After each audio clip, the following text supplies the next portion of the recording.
Engkaulah Bapa yang baik bagi kami, yang selalu melakukan yang baik. Dan hari ini juga, di dalam ketetapan Tuhan yang telah mempertemukan kedua anakmu, Ronald dan Widya. Tuhan, sebelum dilaksanakan peneguhan pemberkatan, kami akan merenungkan kebenaran firman Allah. Biarlah firman itu menjadi suluh dalam kehidupan kami, secara khusus bagi kehidupan kedua anakmu ini. Berbicaralah kepada kami Bapa, karena kami telah siap untuk mendengarkannya. Di dalam nama Tuhan Yesus kami berdoa. Amin. Jemaat dipersilakan duduk. Shalom. Horas. Mari kita membuka Alkitab kita di dalam Mazmur 127. Mazmur 127. Jikalau bukan Tuhan yang membangun rumah, sia-sialah usaha orang yang membangunnya.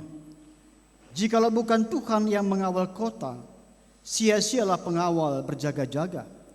Sia-sialah kamu bangun pagi-pagi dan duduk-duduk sampai jauh malam, dan makan roti yang diperoleh dengan susah payah, sebab ia memberikannya kepada yang dicintainya pada waktu tidur. Sesungguhnya anak-anak lelaki adalah milik pusaka daripada Tuhan, dan buah kandungan adalah suatu upah. Seperti anak-anak panah di tangan pahlawan, demikianlah anak-anak pada masa muda. Berbahagialah orang yang telah membuat penuh tabung panahnya dengan semuanya itu. Ia tidak akan mendapat malu apabila ia berbicara dengan musuh-musuh di pintu gerbang. Satu lagi dari Kolose pasal 3 ayat 14. Dan di atas semuanya itu, kenakanlah kasih sebagai pengikat yang mempersatukan dan menyempurnakan. Tema kita hari ini adalah membangun keluarga yang kuat dan bahagia. Semua kita yang telah memutuskan masuk dalam sebuah rumah tangga pasti merindukan, menginginkan keluarga yang kuat dan bahagia. Betul, Ronald dan Widya? Mau rumah tangganya bahagia atau kacau terus? Semua kita pasti mengharapkan rumah tangga bahagia. Tidak ada orang punya rencana saya menikah supaya kami bertengkar terus. Enggak. Tetapi masalahnya bagaimana caranya? Apa yang harus kita buat membangun rumah tangga yang kuat dan bahagia? Orang boleh membangun rumah yang besar, rumah yang mewah. Tapi banyak orang gagal membangun rumah tangga yang bahagia. Saudara-saudara, kita perlu menghadirkan kerajaan sorga di dalam rumah tangga kita. Dan kita perlu betul-betul berinvestasi. Kadang mendengar kata investasi, orang cuma berpikir investasi itu beli saham, atau beli emas, beli tanah, beli rumah. Sebenarnya investasi terbesar yang harus kita siapkan adalah untuk keluarga kita, untuk rumah tangga kita. Maka apakah kita mau memiliki rumah tangga yang bahagia atau tidak? Itu tergantung apakah kita mau membangunnya atau tidak. Sebab tidak ada rumah tangga bahagia turun dari sorga, tapi semuanya dibangun. Sama seperti sebuah rumah dibangun. Mau selera ini seperti apa rumah tangga itu? Rumah itu sebuah rumah. Sama juga rumah tangga kita mau dibangun seperti apa modelnya? Ini merupakan tanggung jawab suami dan istri. Dan kebutuhan terbesar sekarang adalah rumah tangga yang bahagia. Memang kadang sekarang ini sangat menyedihkan. Kita mendengar di mana-mana tingkat perceraian semakin tinggi. Bahkan di antara orang-orang yang mengaku orang Kristen juga, yang tadinya berjanji setia sampai mati, tapi pada ujungnya di tengah jalan, aku gak cocok lagi, pisah. Maka kemarin Saya bicara kepada Ronald dan Widya dalam konseling pranikah. Itu pun konseling pranikah hanya 11 kali. Seharusnya 30 kali minimal. Jangan sampai baru 2 kali pertemuan nikahkan, akhirnya banyak rumah tangga yang berantakan. Saya kemarin bilang begini, hidup sendiri punya masalah. Hidup berdua menambah masalah. Makanya siap enggak menghadapi masalah? Mereka bilang siap. Maka sebenarnya di tengah-tengah pernikahan itu kita akan menghadapi banyak masalah-masalah. Sehingga yang betul-betul dibutuhkan komitmen yang tinggi. Komitmen yang tinggi bagaimana kita mempertahankan rumah tangga. Saya mau sampaikan, kenapa banyak rumah tangga Kristen juga bermasalah? Kadang banyak kita tidak sadar. Kalau kita membaca Alkitab dikatakan apa? Hubungan suami istri melambangkan hubungan Kristus dengan jemaat. Keluarga merupakan gereja mini. Ketika rumah tangga Kristen hancur, ikut juga menghancurkan gereja Tuhan. Makanya tiap-tiap yang sudah berkeluarga harus sadar bahwa rumah tangga kita ada dalam incaran penguasa kegelapan dunia ini. Maka betul-betul kita harus membangun rumah tangga kita yang kuat, yang teguh. Supaya apa? Supaya Tuhan dipermuliakan. Karena tujuan menikah itu bukan sekedar memperoleh keturunan. Tujuan menikah itu adalah bukan sekedar ya orang lain punya suami, saya punya suami. Orang lain punya istri, aku juga mesti punya istri. Itu bukan. Di dalam Alkitab bahwa tujuan pernikahan adalah untuk kemuliaan Tuhan, untuk keagungan Tuhan, untuk hormat bagi Tuhan. Papan membangun rumah tangga yang bahagia. Saudara-saudara, untuk memiliki rumah tangga yang bahagia, kita kembali kepada firman Allah. Karena firman Allah harus mendasari nilai pondasi yang kuat bagi rumah tangga Kristen. Membangun rumah tangga yang kuat dan bahagia, pertama adalah harus saling menghargai. Suami dan istri harus saling menghargai. Semua orang ingin dihargai. Ronald mau dihargai, Widya mau dihargai. Pertama-tama saling menghargai. Jangan cuma ingin dirinya dihargai, tapi tidak tahu menghargai orang. Dan salah satu cara kita menghargai orang apa? Dalam Efesus 4 ayat 29. Janganlah ada perkataan kotor keluar dari mulutmu, tapi pakailah perkataan yang berguna untuk membangun. Karena kadang-kadang begitu kan. Kalau masih pacaran, sayang gitu. Sayang. Maka ada istilah begitu kan. Waktu mereka ada orang berpacaran lagi berjalan berdua, masih pacaran ceritanya. Tiba-tiba pacarnya yang perempuan tersandung batu. Apa kata pacarnya yang laki-laki?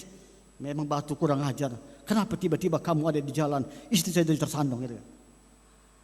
Tapi ketika menikah, mereka berjalan bersama-sama. Istrinya tersandung batu. Apa kata suami? Mata kau di mana? Udah beda ya. Ketika masih pacaran semuanya sayang, cinta. Tapi ketika setelah menikah kemudian mulai kurang menghargai. Makanya suami istri harus saling menghargai. Yang kedua, rumah tangga yang bahagia adalah membangun komunikasi yang baik. Semua orang pintar ngomong, semua orang bisa bicara, tapi belum tentu semua orang bisa berkomunikasi yang baik. Ciri-ciri orang berkomunikasi yang baik adalah dia bisa memahami. Kadang-kadang masalah kita apa? Ingin dimengerti terus, ingin dipahami terus. Tapi kita tidak belajar bagaimana memahami pasangan kita. Maka dalam berkomunikasi belajar kita memahami dan belajar mengerti. Makanya kadang-kadang juga ada orang sudah bertahun-tahun menikah tidak tahu apa selera makanan pasangannya.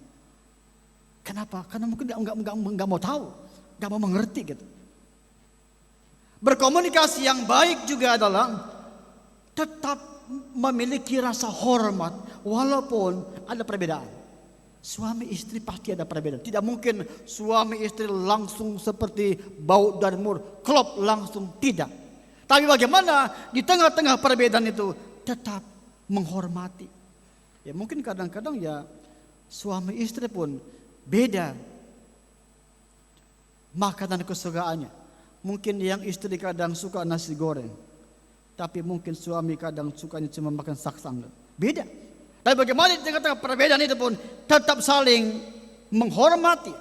Dan komunikasi yang baik adalah belajar mendengarkan.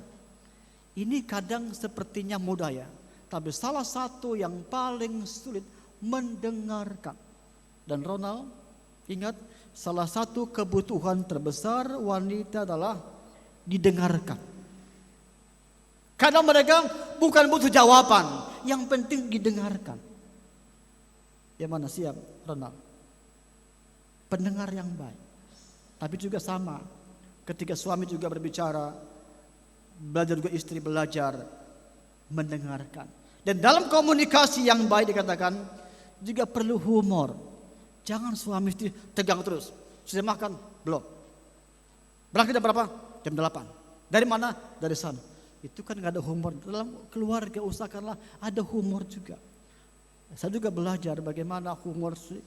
Bahkan kadang-kadang ada hal-hal lucu gitu. Saya juga bicara kepada pendeta. Ini loh lucu loh.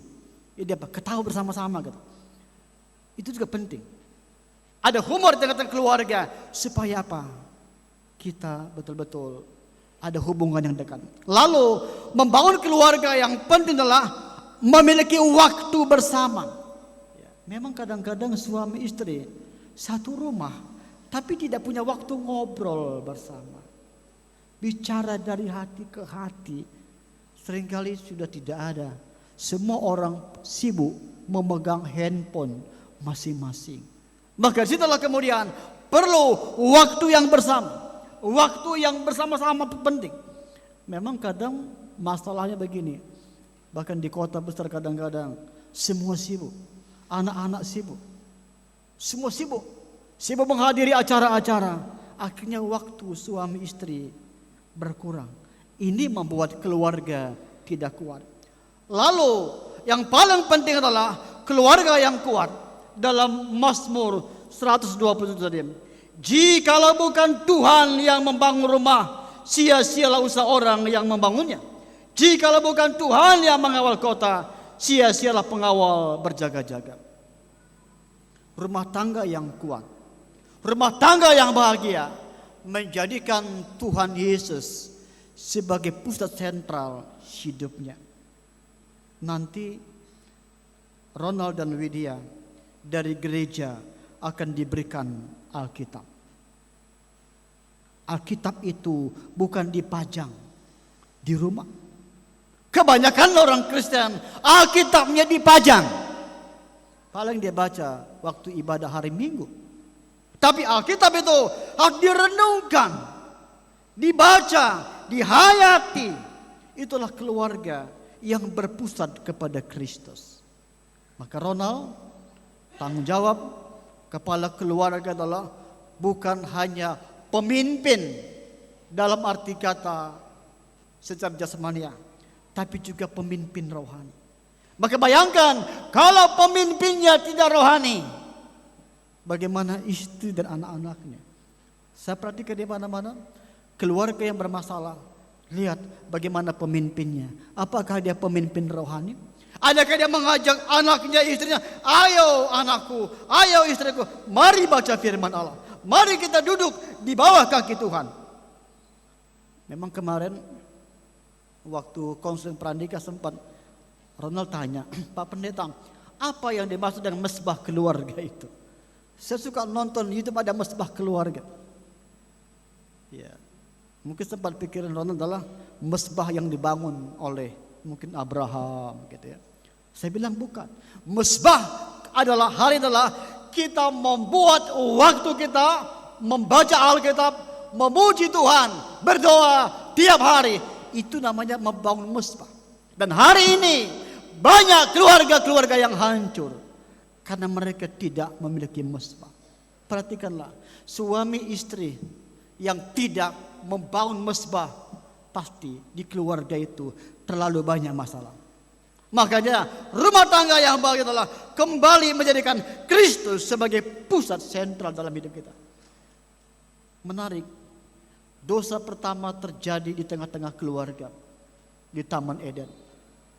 Dan dalam perjanjian baru, mujizat pertama terjadi dalam pesta pernikahan di Kana. Dan dalam pesta itu mereka mengundang Yesus hadir di pesta itu. Seandainya Yesus tidak hadir, mereka sangat malu karena ada satu dalam pesta itu mereka kehabisan anggur. Tapi ingat, anggur itu bukan anggur yang memabukkan zaman itu. Tapi kemudian Yesus hadir. Kehadiran Yesus membuat keluarga itu tidak jadi dipermalukan. Saudara-saudara, dalam rumah tangga yang paling penting adalah Kristus hadir. Yesus hadir. Makanya Ronald dan Widya mau rumah tangganya bahagia atau tidak tergantung apakah berdua komitmen menghadirkan Kristus setiap hari dalam rumah tangganya. Sampai hari ini saya dan Ibu Pendeta berdua setiap hari ada satu hari kami tetap selalu mulai kami menikah sampai hari ini ada waktu berdoa bersama, baca Alkitab bersama, menyembah Tuhan bersama-sama. Itu yang kami lakukan sampai hari ini. Sebab tidak mungkin keluarga kita bahagia dan kuat jikalau Kristus tidak nomor satu di dalam keluarga kita. Kenapa? Ketika Kristus yang utama, maka kita akan mampu menghadapi krisis ya.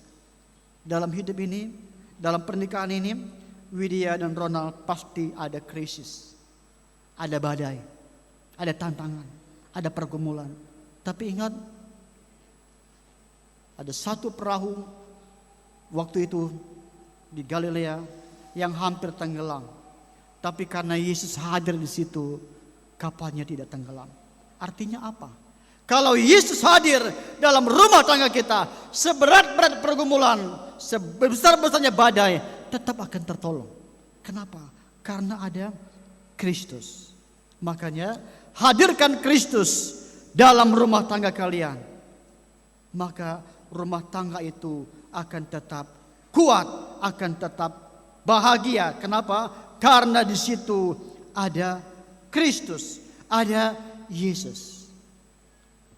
Lalu kalau ada Kristus dalam rumah tangga kita, kita belajar saling mengampuni. Mengampuni. Saya selalu katakan begini, dalam konseling pranikah atau dalam khotbah pernikahan, dalam pernikahan yang harus dihambur-hamburkan apa? Pengampunan.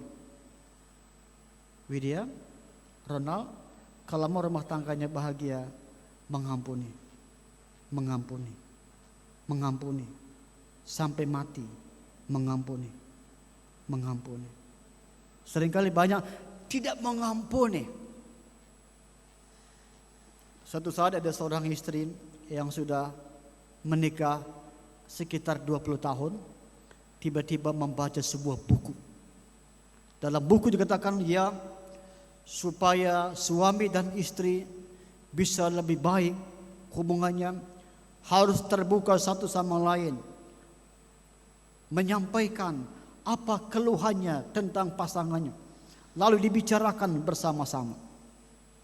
Lalu ketika mereka sepakat malam itu, sang istri berkata kepada suami, "Iya Pak, supaya membangun rumah tangga lebih bahagia, saya baca sebuah buku. Coba sekarang Papa malam ini cari kelemahan saya sebanyak-banyaknya, dan saya juga akan cari kelemahan, juga sama-sama kita mencari kelemahan masing-masing." Jadi malam itu mereka pisah kamar. Supaya apa? Mereka mencatat apa kelemahan pasangannya masing-masing. Lalu besok pagi setelah mereka sarapan, mereka duduk di meja. Mereka mau tukaran. Apa kelemahan pasangan masing-masing? Wah, istri dengan semangat dia membawa 3 halaman tentang hal-hal yang dia tidak sukai dalam diri suaminya. Dan ketika istri membacakan satu, suaminya hanya diam aja. Istri membaca, dia diam. Istri dengan semangat disampaikan terus sampai selesai 3 halaman. Sekarang kata istrinya begini, sekarang giliran papa. Apa yang papa lihat dalam diri saya? Lalu kemudian suaminya berikan selembar kertas kosong. Lah, kok kosong? Kata suaminya, saya sudah belajar menerima kelemahan dan kekuranganmu selama ini. Saudara-saudara, menikah itu kita bukan menikah dengan orang yang tepat. Kita bukan menikah dengan orang yang pas. Tapi kita menikah membuat diri kita pas, membuat diri kita tepat. Kenapa? Kita tidak pernah menikah dengan malaikat. Maka saya pernah mendengar selalu saya dengar ilustrasi itu. Ada seorang suami setelah menikah 3 tahun. Dia pikir istrinya ini kok berbasalah, cerewet banget gitu. Selalu ngomel, selalu minta kurang uang dan seterusnya. Karena gak tahan lagi, diceraikannya istri pertama, menikah dengan istri kedua.